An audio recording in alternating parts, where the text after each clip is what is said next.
Hello. You're listening to the Important Cinema Club. Shocktober edition. I am a robot. Kill, kill, kill. And I'm your host, Justin the Clue, and I'm here today with... That's the sound of a creaking door opening to reveal me. The Crypt Keeper himself. I hope you'd all die listening. That's not even a pun. I don't know. I was trying to think of a pun and I couldn't. But my name... I could see the panic in your face. The true horror. I wanted to do a Crypt Keeper impression. Yeah. But my name's Will Sloan. And today, we're doing a very special episode where we're going to help you program a 24-hour movie marathon. Because it is October, and people love watching horror movies at that time. I do. Even though I watch horror movies the entire year, gotta put my bona fides on the table. But there's just something special about the season, where it's like a universal feeling of, let's watch something spooky. Do you ever get that, or not really? Oh, for sure. Yeah, I know when I was a kid, I used to love to rent horror movies from the video store and kind of marathon them in October, but I was too young and too scared to watch actual scary horror movies, so I would watch a lot of like Universal stuff and like Gremlins or that sort of thing. I don't know if I talked about this, but when I was a kid, I was so easily scared that like I could not watch horror movies, and I would cover my eyes and plug my ears because it was too scary.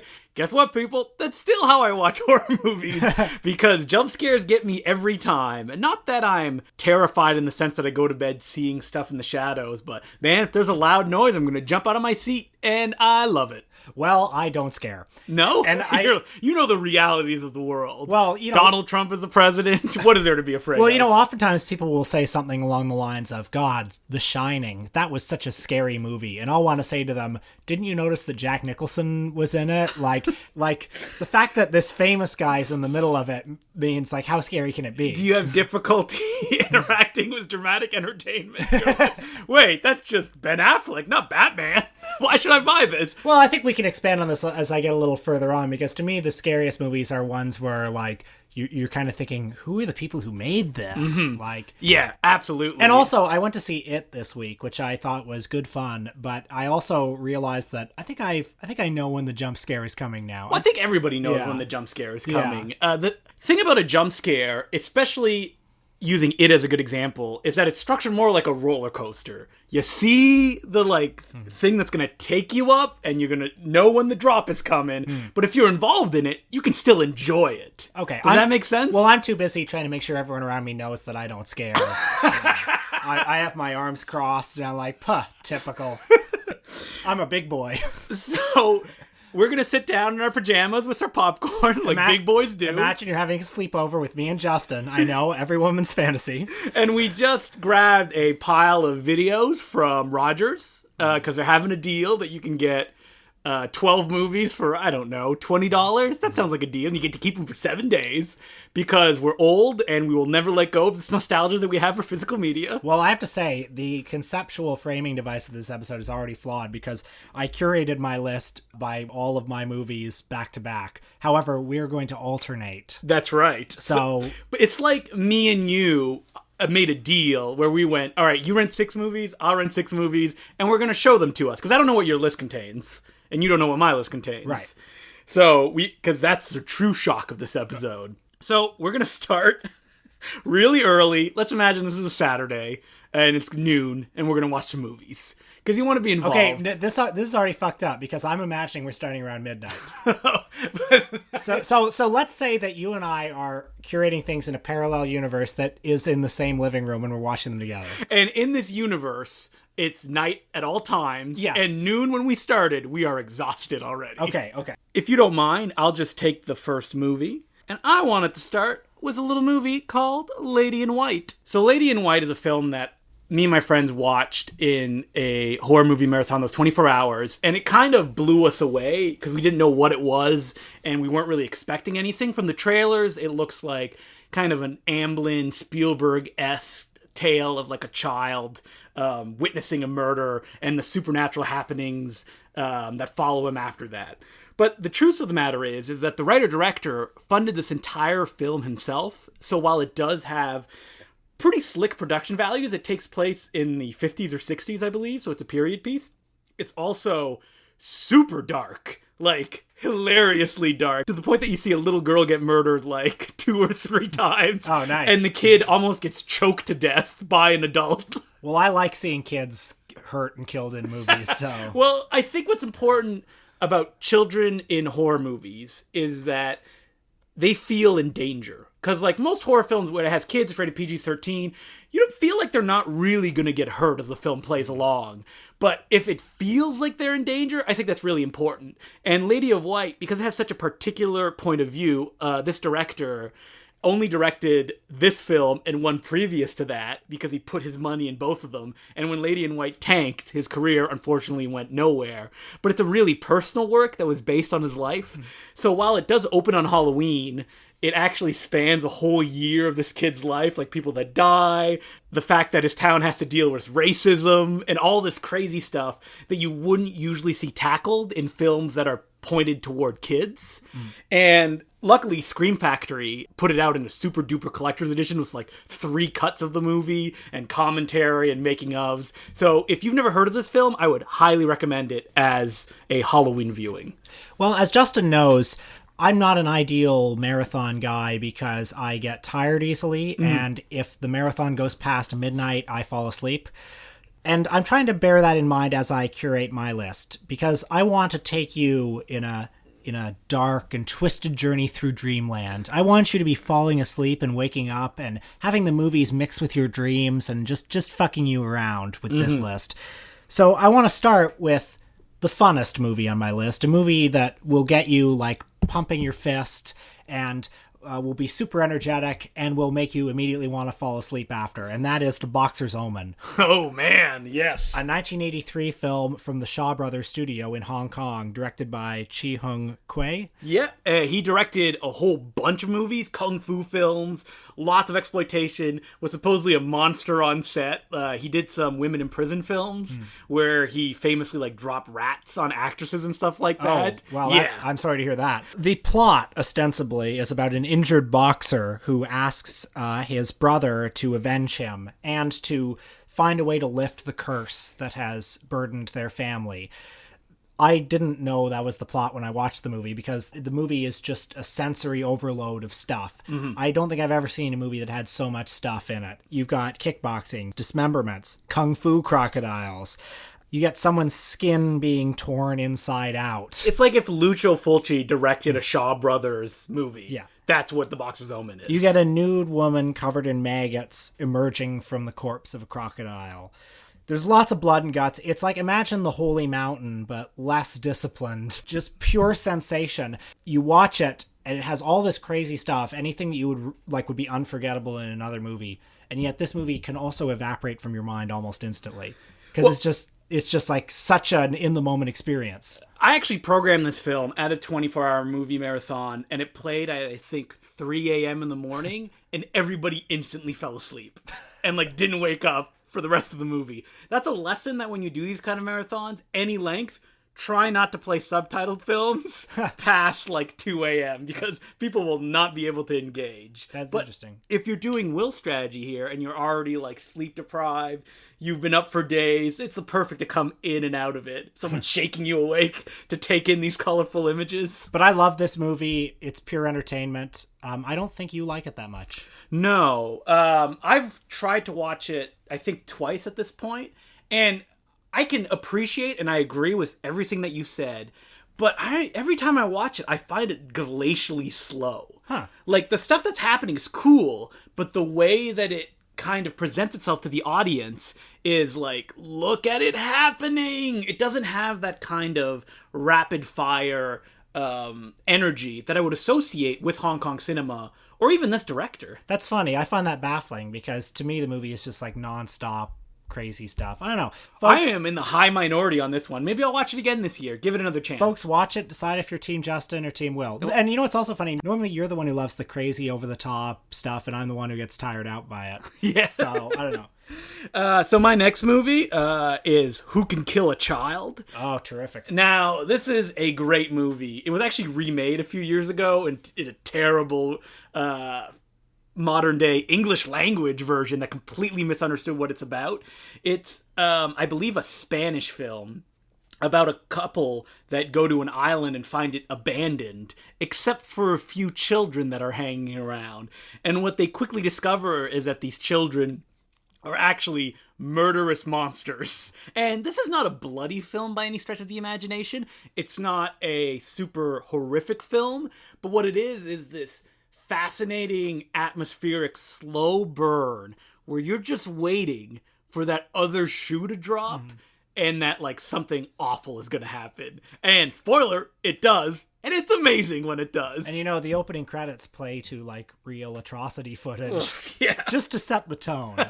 and that hangs over the rest of the movie. This is a movie where, like, you don't even really know what's going on. But there's, like, information kind of presented of how this is happening that leads to a really funny scene and that leads to a really creepy scene involving a pregnancy. And like I said, it's not super violent, so don't expect that, but it's just creepy. And it's dealing with one of those taboos of killing children on screen directly and kind of interacting with it going, we know that people don't do this, so will we?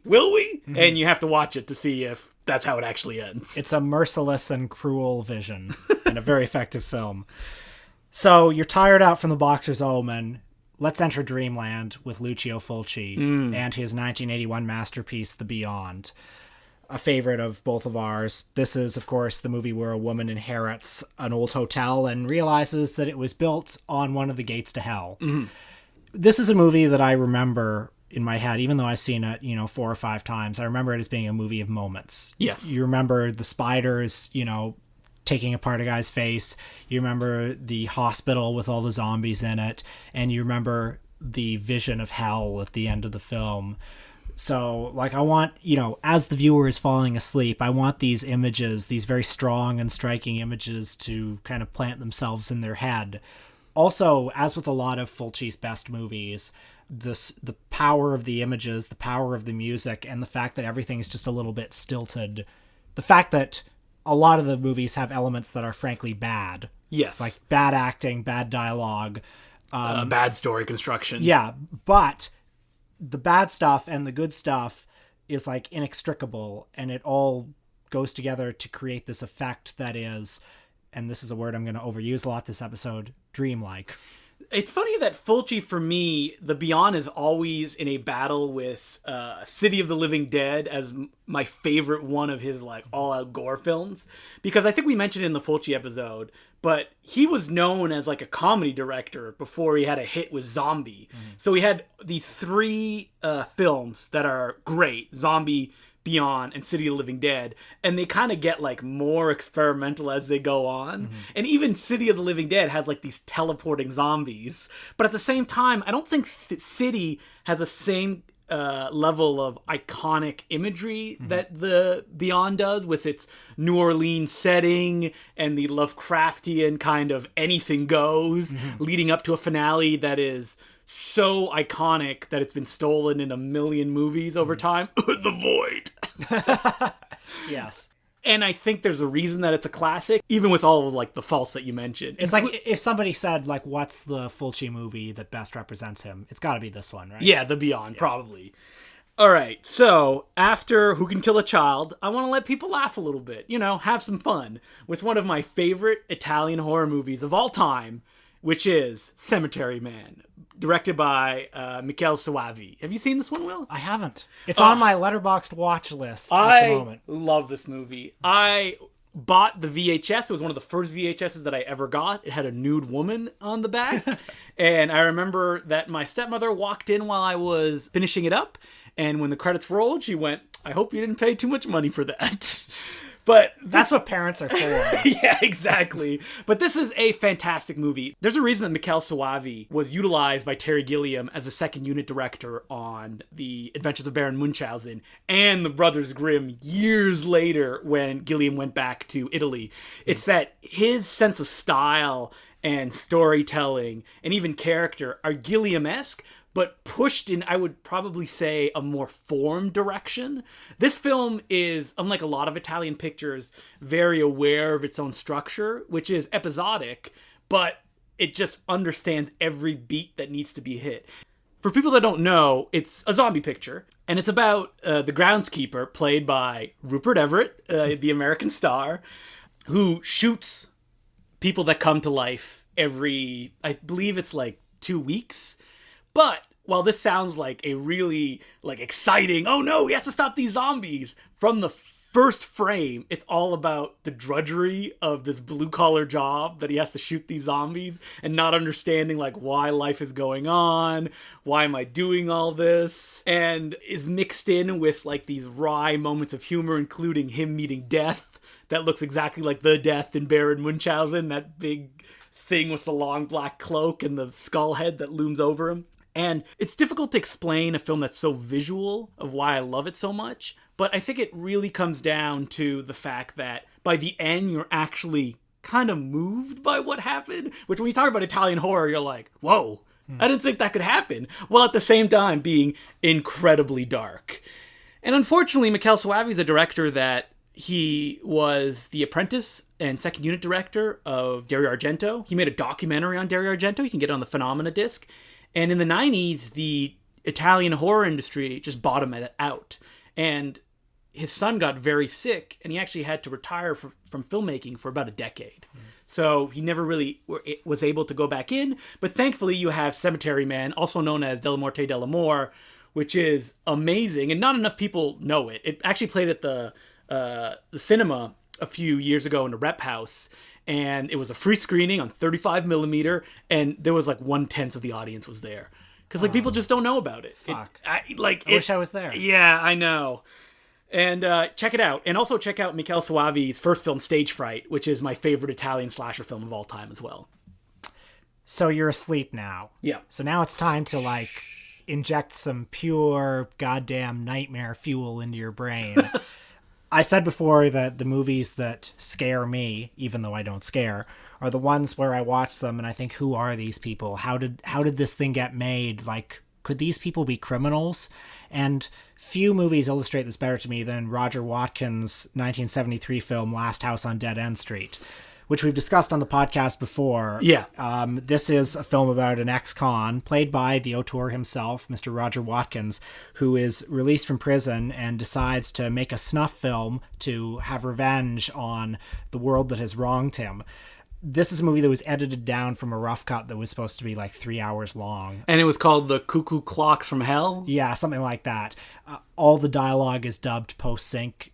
Visually, it looks like, somebody ran the film through the washing machine. It feels like something that has been cut into pieces and re-edited. Yeah. Which makes it feel even more dangerous, because you're like, wait, what's going on? What is the scene? Uh-oh. Yeah, and you think, who are these people? Everyone looks kind of pale and looks like they're all kind of hippie runaways. And the film was never properly distributed as well for a long time, so nobody knew who the director was. That exactly, and this is something that we've kind of lost with the internet, is that feeling of being like, what on earth is this?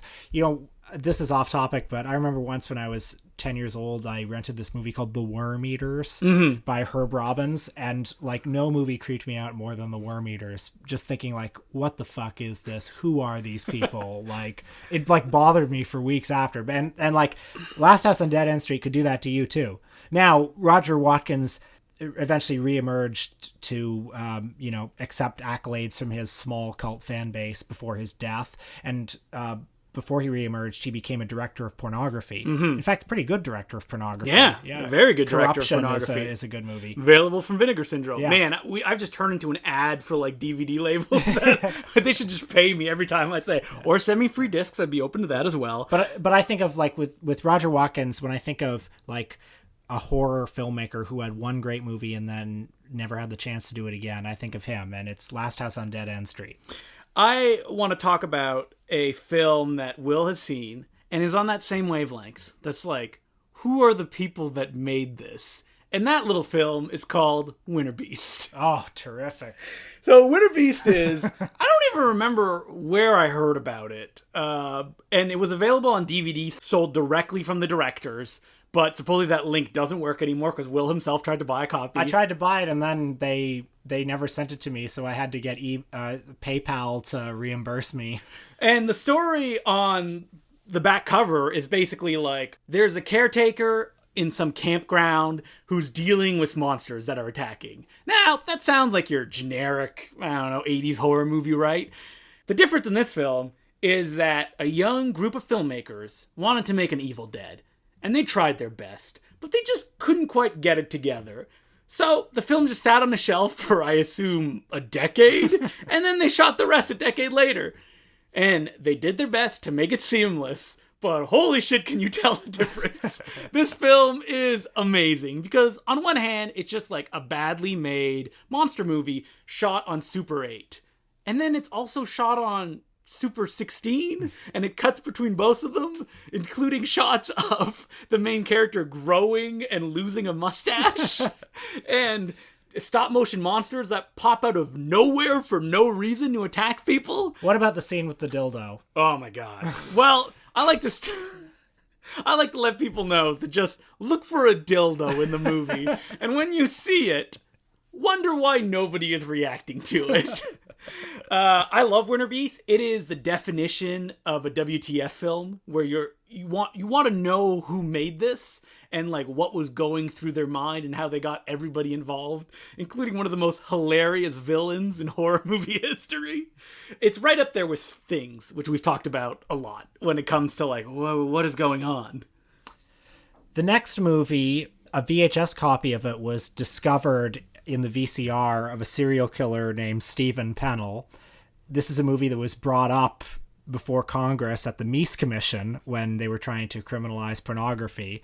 And it's a movie that, when I saw it, bothered me more than most movies have. And I'm not even really recommending it to our listeners, except for those who know what they're getting into. And that's The Taming of Rebecca from 1982, directed by Phil Prince. It is a hardcore BDSM porn film, and I'm including it in the horror marathon because A, it's kind of scary, and B, IMDb lists it as a horror movie, so why not?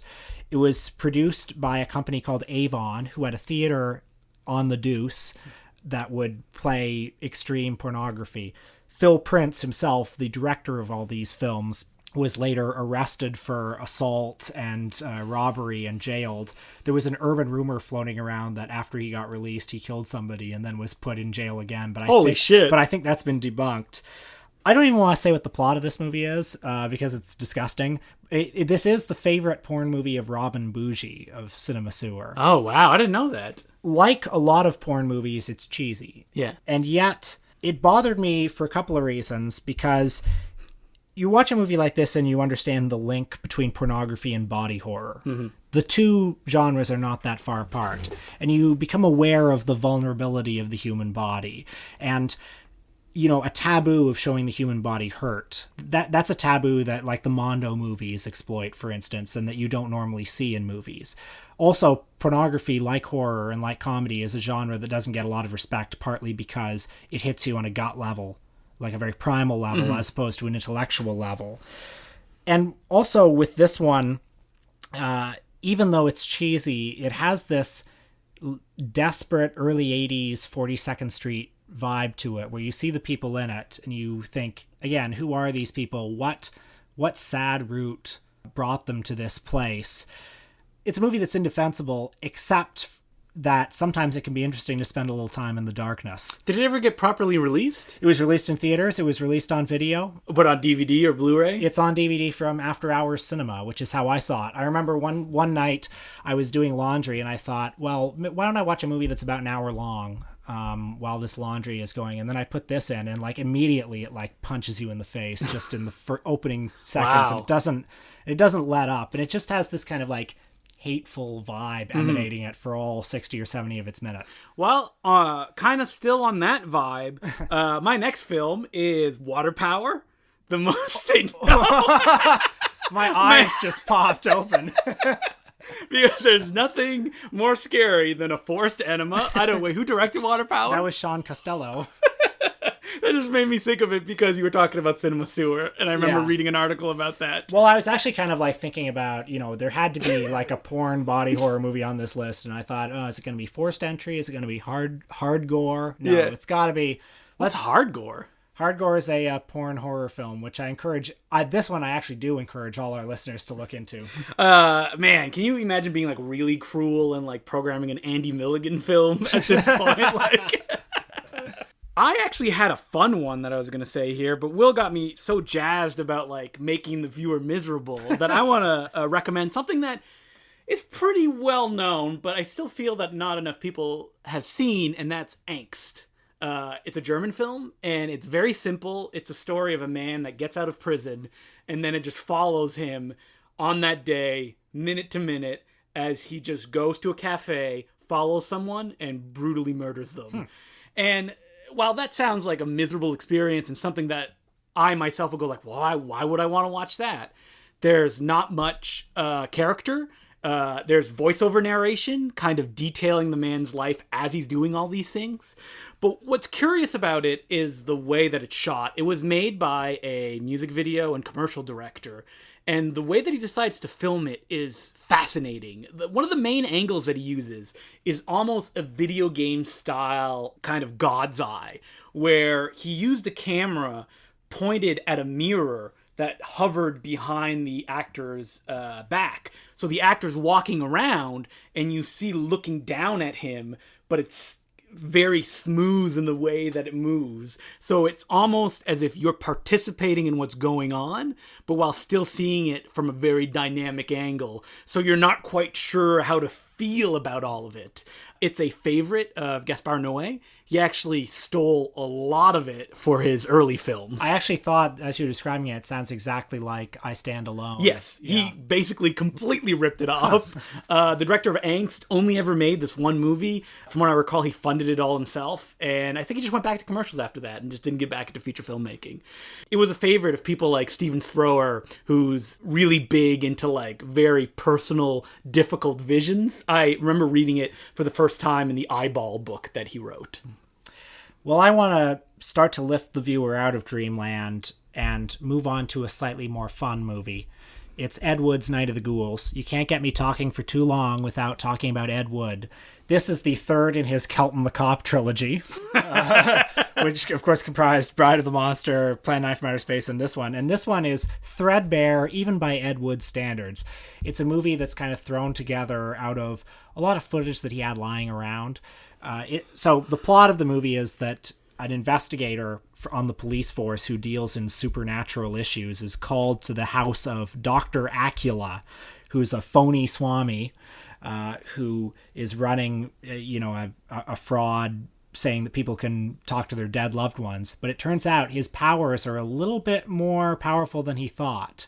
And Tor Johnson, the Swedish wrestler, is back as Lobo, your favorite character from Bride of the Monster. I love Lobo so much. Kelton the Cop is back doing his shtick. What is there not to love? Ed Wood putting his dreamlike vision over all of it. Well, dreamlike is the key word because the investigator is wearing a tuxedo in this movie. The reason he's wearing a tuxedo is because maybe 10 minutes of footage comes from a failed TV pilot that Ed Wood couldn't sell that has him and that actor in a tuxedo. So you get that. And early in the movie, Criswell, the narrator, goes off on this rant about juvenile delinquency. And then we get a bunch of footage from juvenile delinquency. Well, that comes from a juvenile delinquency movie that Ed couldn't sell. That's great. Finish. That's like a picture into Ed Wood's mind. Yeah. You get all these different facets just stitched together. And like a dream, it goes through different styles, and certain plot threads, like the juvenile delinquency thing, come up and then don't pay off. And also like a dream, have you ever noticed in a dream that you don't really have a perception of what the space you're in, like, what the depth of it is? Mm-hmm. What are the walls like? What's the floor like? You just cut to like a close-up shot or a medium shot of someone, and you're like, where am I? Like, what's going on? And that's what Dr. Acula's house is like. You never get any sense of how big is it? Like, where are we in here? And what I also like about the movie is that it has a valedictory quality to it.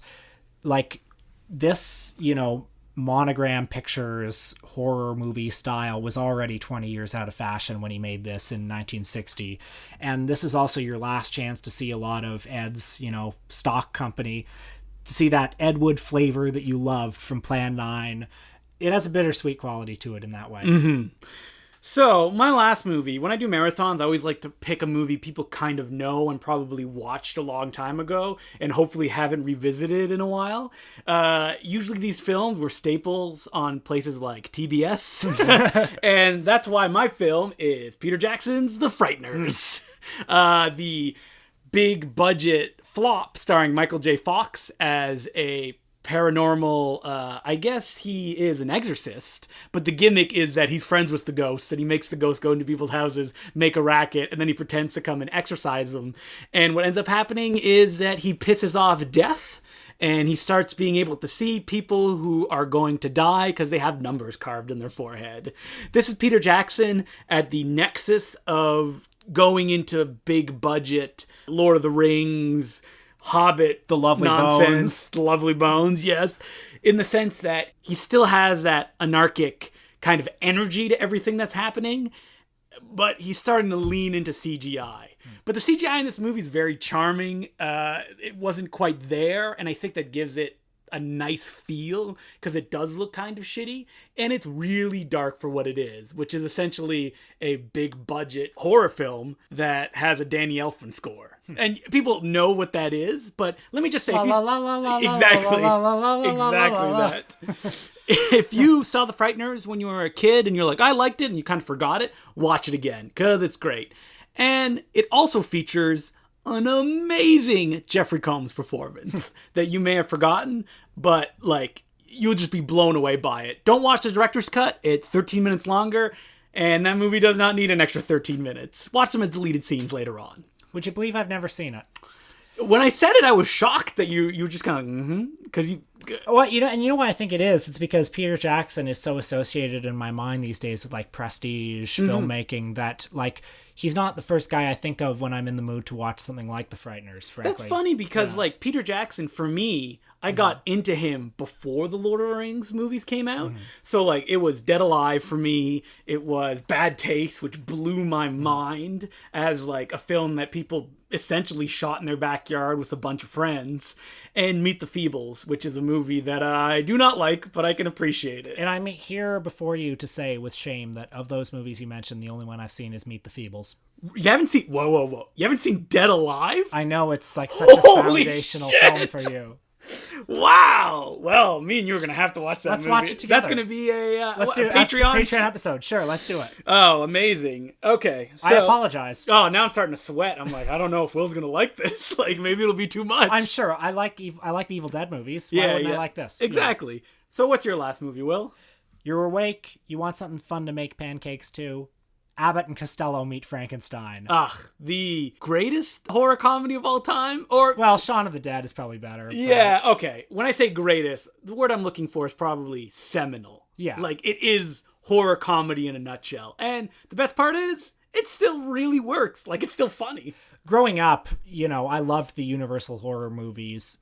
Even still today in my head, when I think horror movies, to some extent, I think like Boris Karloff as Frankenstein, This is a movie that has the Frankenstein monster, Dracula, and the Wolfman. You got Lugosi, you got Lon Chaney Jr., you got Glenn Strange. He's fine, and they're doing their monster stuff, and they play it completely straight. Oh man, that drunken Lon Chaney barely stumbling through his lines, beautiful. He also plays it so real. Oh, so real. Like it's like he has DTs while he's doing it. He's like, I don't want to change. So they take the monster stuff very seriously, and it has a really rousing finale in a big spooky castle. And you also got Abbott and Costello at their best. The shtick they do in this movie is the shtick they would do from this point on for the rest of their career. Like the whole thing of the movie is, Costello sees a monster and then he goes, and then Abbott comes in and says, Costello, there's no monster here. And that's just it. It's crazy that like no one uses this movie as a lesson of how to do horror comedy, which is like, you don't treat the monsters like a joke. Yeah. Because the second you do that, it's not really a horror comedy anymore. It's a spoof. Yeah. So don't do that. But this movie's pure fun. Also featuring Vincent Price as the Invisible Man. Spoiler.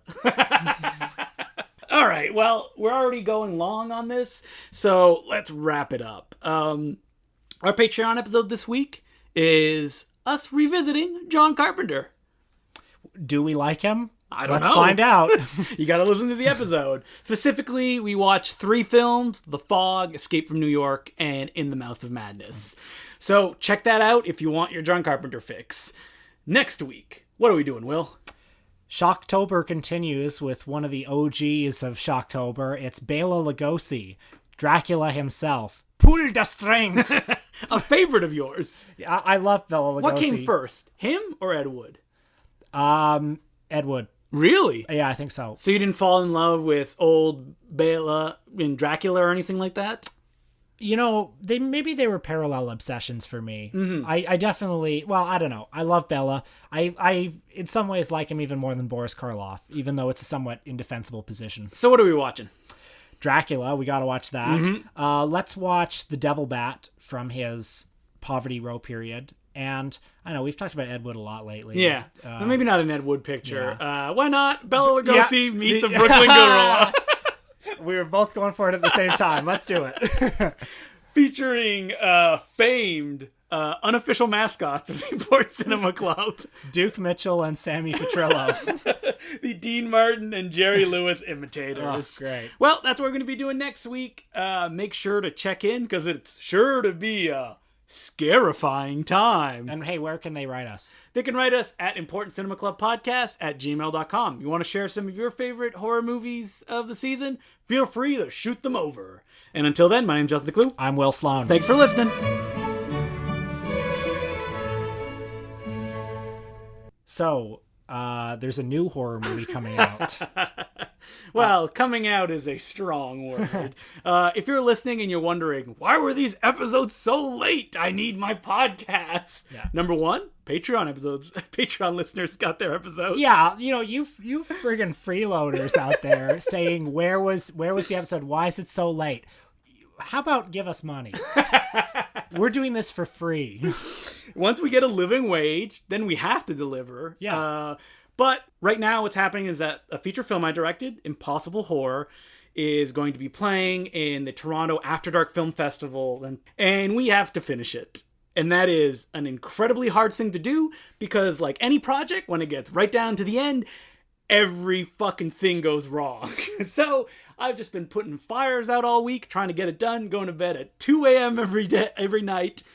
I haven't even really watched any movies this week, which is why we did the episode that we did. Every time I come in here, I see Emily like adding new footstep sound effects or doing something. So what can you say about the movie? It's about a young woman that hears a scream every night, and she decides to go investigate what this scream could be and where could it be coming from.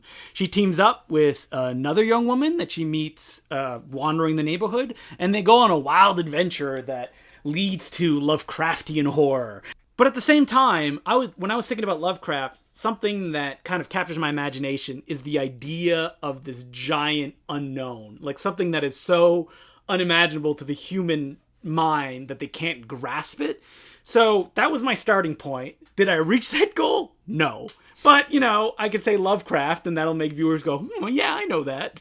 And then when there's not really any tentacle scenes, they'll be disappointed.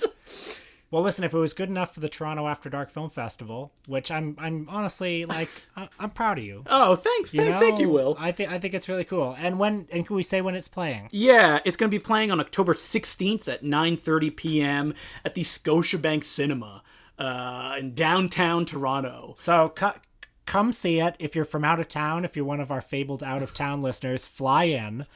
Quit your job and fly in, and you will have a chance to be in a room with both hosts of the Important Cinema Club. There's 550 seats in that cinema. Yeah, come on.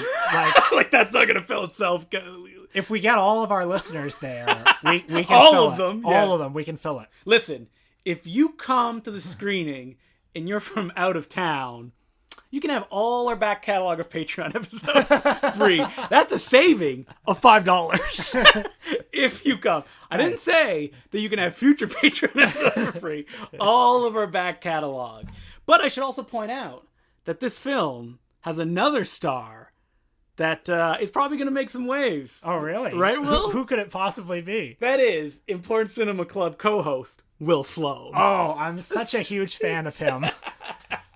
Yes, folks, Will Sloan makes his acting debut. Pretty soon I'm going to have an IMDb page of my own. You will, actually. Like, on the card of the trailer, which you can find online by searching Impossible Horror teaser trailer on YouTube, we actually put a card that says starring Will Sloan at the end. Well, I'm with like 7 people in the cast, but like I think that's really cool. I'm part of the ensemble cast. In fact, you tell me that like my character you are like a MacGuffin in the film that we keep like we see you as part of a big group of people, and then we mention you again, and then you come back later in the film. Spoiler, not played by Will, played by someone else, but the audience doesn't know that. They'll just assume it's the same person. And that bothers me because I think I know what this guy does. No, it's not that scene. Oh, okay. Yeah, don't worry. No one will assume that Will goes full nude in the film. I think I would probably ask you that if that was the case. I would appreciate that. And I have a big scene, too, involving makeup. So, oh, that's right, yeah. So wait till you see and that. if you want all the stories of how Will giggled when the makeup was being put on, or how method he was doing research to get the breathing down of how he could lay correctly, well, you gotta meet us at the screening of Impossible Horror. And if you ask us a question, you start it with, "Hey, Justin, big fan of the Important Cinema Club." I'll appreciate that. But only one person.